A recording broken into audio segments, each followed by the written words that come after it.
Morning everyone.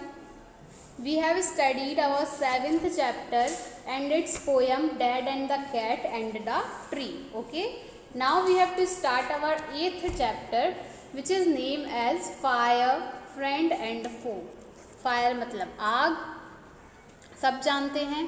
Friend मतलब दोस्त और फो मतलब एनिमी, दुश्मन. ठीक है. तो आग जो है वो हमारी दोस्त भी है और दुश्मन भी. अब वो कैसे है वो हम इस चैप्टर में देखते हैं. Okay, so let's start the chapter.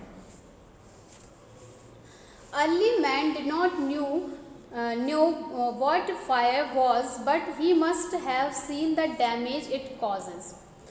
पुराने ज़माने के लोग नहीं जानते थे कि आग होती क्या है, पर जो आग से डैमेज हो सकते हैं, जो टूट फोड़ हो सकती है, वो उसको जान सकते थे.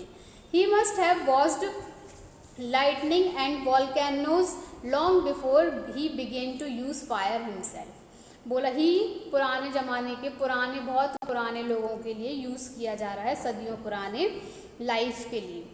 तो उनने आग तो नहीं देखी, आग के यूज़ करने से पहले, आग बनने से पहले, इन्वेंट होने से पहले उनने लाइटनिंग मतलब बिजली चमकना और वॉल्केनिक इरप्शन तो ज़रूर देखे होंगे. Fire was powerful and dangerous and he was frightened. Fire क्या है? पावरफुल भी है, बहुत ज़्यादा शक्तिशाली भी होती है, और डेंजरस भी होती है, बहुत ज़्यादा डरावनी भी होती है. इसलिए वो लोग इससे फ्राइटेंड मतलब डरा करते थे. फायर में have puzzled early man, but we now knew that fire is the result of chemical reaction. Fire पुराने ज़माने के लोगों को पजल लगती होगी कि आखिर फायर बनेगी कैसे, क्या होगा क्या नहीं होगा, पर अब हम ये जान चुके हैं कि फायर किसका रिजल्ट है. फायर काय से बनती है? एक केमिकल रिएक्शन से. ठीक है. When the oxygen in the air combines with carbon and hydrogen in a fuel, a chemical reaction take place. अब आग कैसे बनती है वो बताया गया है. हवा में ऑक्सीजन होता है, सबको पता है. हवा में सारे गैसेस पाए जाते हैं, ऑक्सीजन, कार्बन डाइऑक्साइड, हाइड्रोजन, सारे.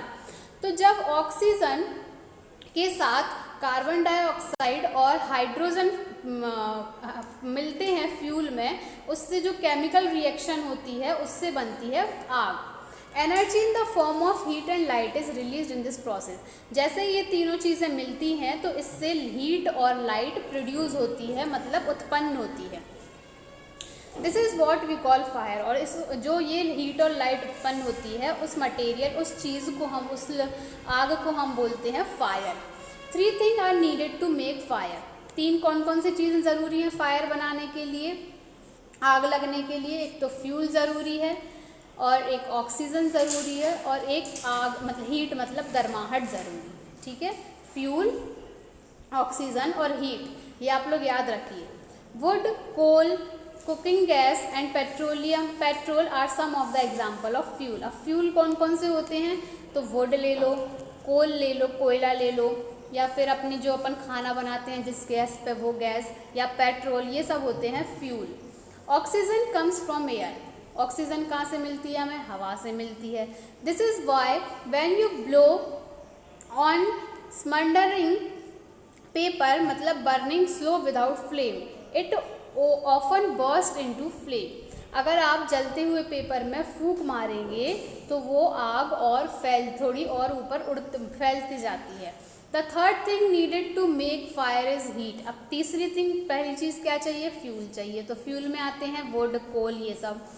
दूसरी चीज़ क्या चाहिए? ऑक्सीजन चाहिए. तो ऑक्सीजन कहाँ से आती है? हवा से. तीसरी चीज़ हमें चाहिए हीट. हीट कहाँ से मिलती है?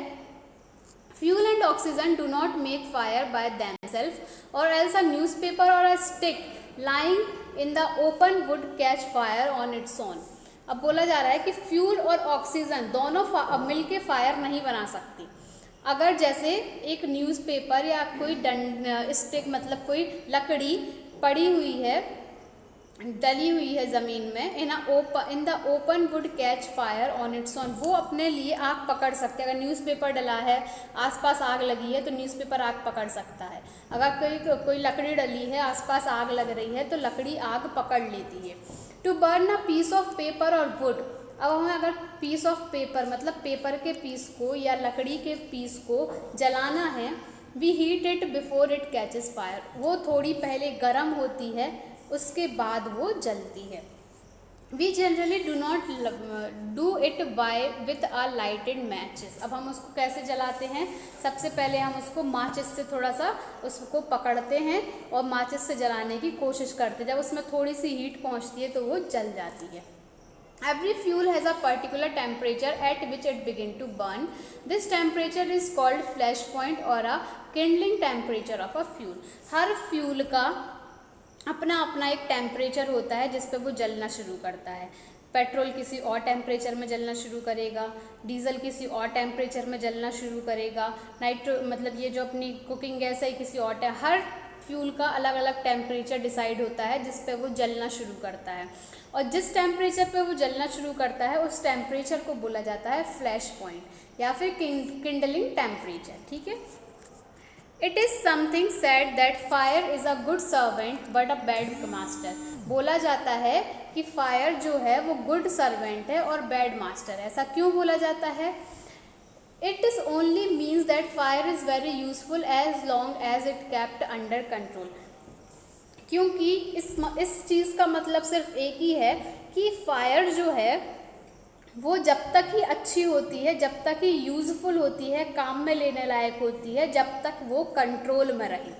For instance we use to it to cook food, warm our homes in winter and generate electricity. कहाँ कहाँ हम फायर यूज़ करते हैं? टू कुक फूड, खाना बनाने में यूज़ करते हैं।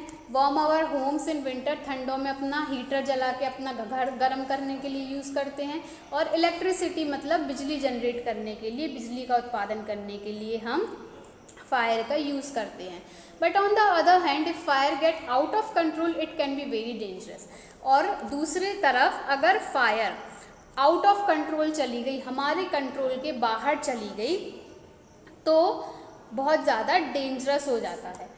Each year the thousand of homes and shops are damaged by fire.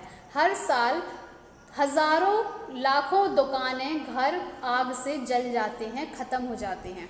Vast areas of forest are also destroyed and hundred of people are killed or injured. जंगल का बहुत बड़ा area, जंगल भी कभी कभी आग से जल के ध्वस्त हो जाते हैं और कभी कभी लोग भी बहुत से आग से जल के मर जाते हैं, इंजर्ड हो जाते हैं।